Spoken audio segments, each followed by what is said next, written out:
Ujang, bangun, sudah azan subuh.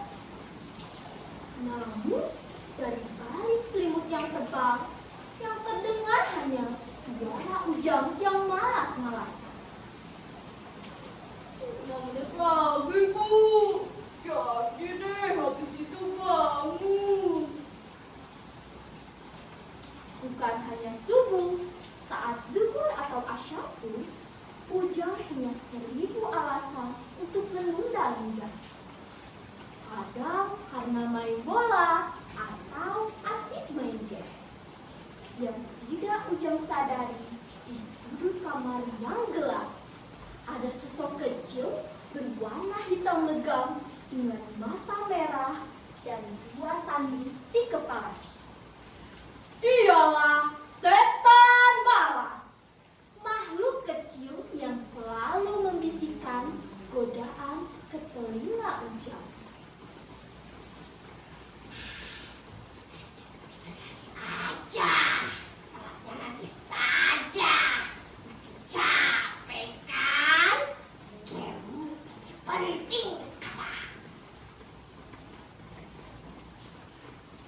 Bisikan itu datang terus, pagi, siang, sore, membuat Ujang semakin sulit melawan rasa malas.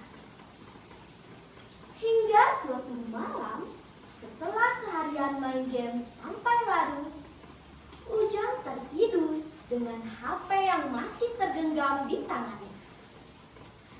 Malam itu, Allah memberinya mimpi yang berbeda dari biasanya. Dalam mimpinya, Ujang berdiri di sebuah jalan panjang yang terbagi 2 arah. Di sebelah kiri, jalan itu tampak gelap, berkabut tebal. Udara di sana panas menyengat, membuat napas Ujang terasa berat. Dari kejauhan, terdengar suara jeritan, rintihan, dan isak tangis. Sinar merah menyala-nyala seperti api yang berkobar. Di sisi kanan, jalan itu terang benderang. Udara terasa sejuk, wangi bunga menyeruak ke hidung. Dan terdengar suara gemericik air dari sungai kecil yang jernih. Anak-anak tampak berlarian di antara taman hijau. Wajah mereka bersih dan bahagia. Ujang berdiri di tengah-tengah jalan, bingung, takut, dan gemetar. Ia hendak melangkah, namun tangan dan kakinya terikat tali-tali asap hitam yang melilit kuat, sehingga membuatnya kesulitan untuk bergerak. Di saat Ujang hampir menangis, dari arah belakang Ujang muncullah sosok bercahaya. Seorang laki-laki tinggi gagah dengan jubah biru dan mahkota di kepala. Dengan suara tenang namun penuh wibawa, sosok itu berkata, "Assalamualaikum Ujang. Aku adalah Pangeran Waktu, penjaga anak-anak agar selalu tepat waktu dalam ibadah." Pangeran Waktu melangkah mendekat, menunjukkan tali-tali hitam di tubuh Ujang. Itu adalah ikatan yang dibuat setan malas. Semakin sering kau menunda sholat, semakin kuat tali itu melilit tubuhmu.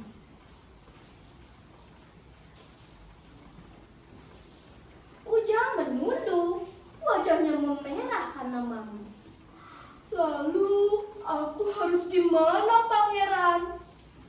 Belum sempat Pangeran Waktu menjawab, tiba-tiba muncullah seekor burung berwarna merah jambu. Suaranya riang dan nyaring. Halo Ujang, aku Titan, alarm ajaib dari dalam hatimu. Titan melompat-lompat kecil, lalu berkata, Tugasku mengingatkanmu setiap kali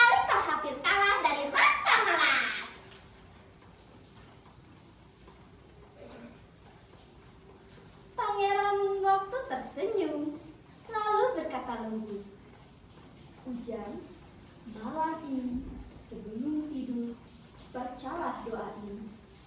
Ya Allah, kuatkan niatku untuk bangun sholat. Jauhkan aku dari godaan setan malas dan masukkan aku ke dalam golongan orang-orang yang Engkau cintai. Ujang mengepalkan tangan, menatap lurus ke arah jalan terang di depannya. Aku mau berubah. Aku mau berjalan di jalan terang.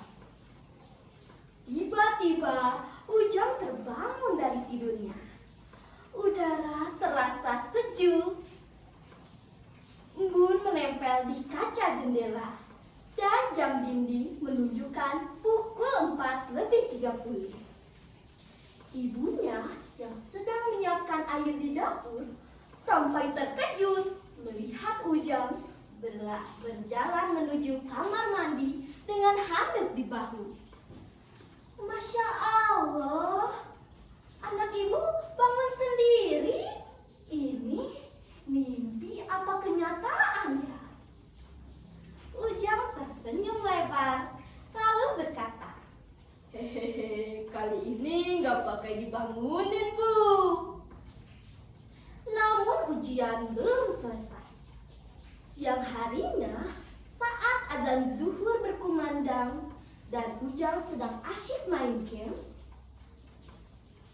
bisikan setan malas datang lagi.